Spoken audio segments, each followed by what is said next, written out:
2017 के बजट सत्र के दरमियान भारतीय जनता पार्टी ने इलेक्टोरल बॉन्ड का कानून पास करके चंदा देना, जिस भी पार्टी को आप चंदा देना चाहते हैं आप इलेक्टोरल बॉन्ड के जरिए दे सकते हैं, चाहे कंपनी हो चाहे इंडिविजुअल व्यक्ति हो। तो इसको लेकर बहुत बड़ा बवाल हो गया था, क्योंकि उसकी जानकारी आपको नहीं दी जा सकती, मतलब नहीं दी जाएगी।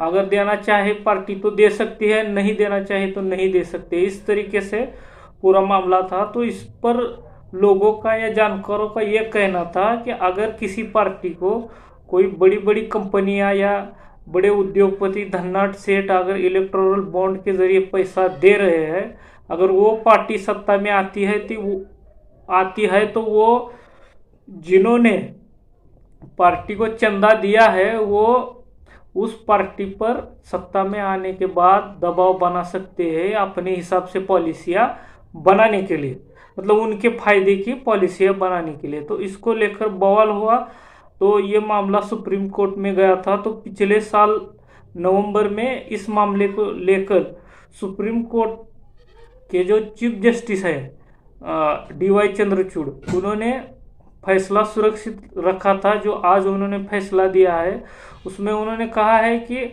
हम ये 5 न्यायाधीशों की जो बेंच है, संविधान पीठ है, वो पूर्णतः सहमति से एक ही निष्कर्ष पर पहुंची है कि ये हमारे संविधान का जो आर्टिकल 19 है उसके एक का पूरी तरीके से उल्लंघन है, और इसको हम सूचना के अधिकार से बाहर नहीं रख सकते इलेक्टोरल बॉन्ड को। और इसकी जानकारी जानने का लोगों को हक है। और इसी बात को उन्होंने आगे कहा है कि जो जिन पार्टियों ने मतलब पॉलिटिकल पार्टियों ने इस इलेक्टोरल बॉन्ड के जरिए चंदा लिया है उनको वापस करना होगा, रिफंड करना होगा। और SBI को यहाँ तक कहा है कि आपने कितने इलेक्टोरल बॉन्ड कितने पार्टियों को इश्यू किए हैं उनके नाम की जानकारी देनी होगी। वो जानकारी आप चुनाव आयोग को देंगे और चुनाव आयोग 13 अप्रैल तक उसको अपनी वेबसाइट पे डाल देगा। इस तरीके से उन्होंने फैसला सुनाया है।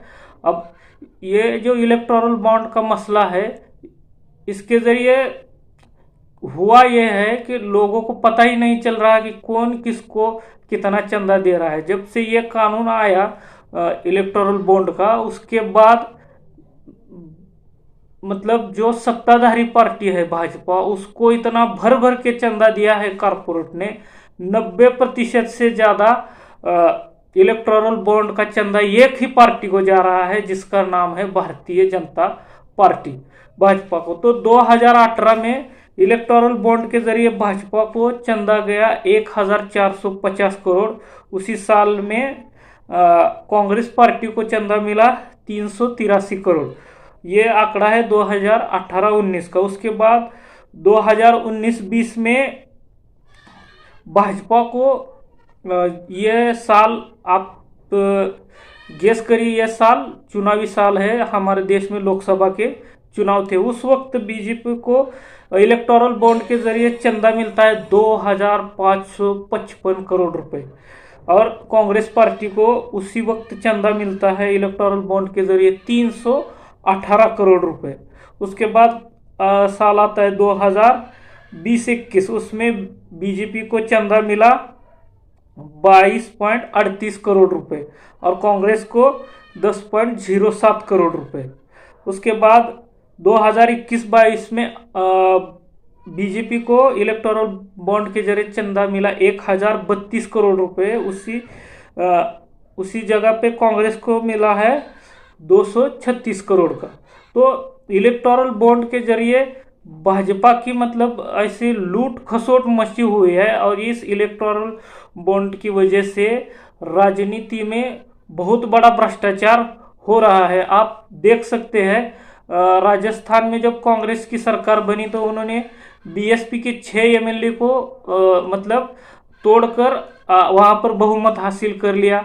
उसके बाद वही सिनेरियो कांग्रेस के साथ हुआ। एमपी में भाजपा वालों ने कांग्रेस के एमएलए तोड़कर वहां पर भाजपा ने अपनी सरकार बना ली। उसी के साथ महाराष्ट्र में भी ये मामला हुआ। रातों रात एकनाथ शिंदे के साथ कई सारे विधायक मतलब शिवसेना पार्टी को तोड़कर भाजपा के साथ गठबंधन बना के वहां पर सरकार बना ली। उसके बाद अजित पवार राष्ट्रवादी कांग्रेस को तोड़कर वो भी बीजेपी के साथ गठबंधन में चले गए। तो ये पूरा खेल जो है ये पैसों का है, ऐसा सुप्रीम कोर्ट का कहना है। मतलब इस मामले में नहीं कहा, लेकिन जितनी तोड़ फोड़ और एमएलए की लूट खसोट मची हुई है। अभी का मामला है, बिहार में जब फ्लोर टेस्ट था तो राष्ट्रीय जनता दल जो लालू यादव जी की पार्टी है उनके 3 विधायक जेडीयू और भाजपा के जहां विधायक बैठे थे उस तरफ,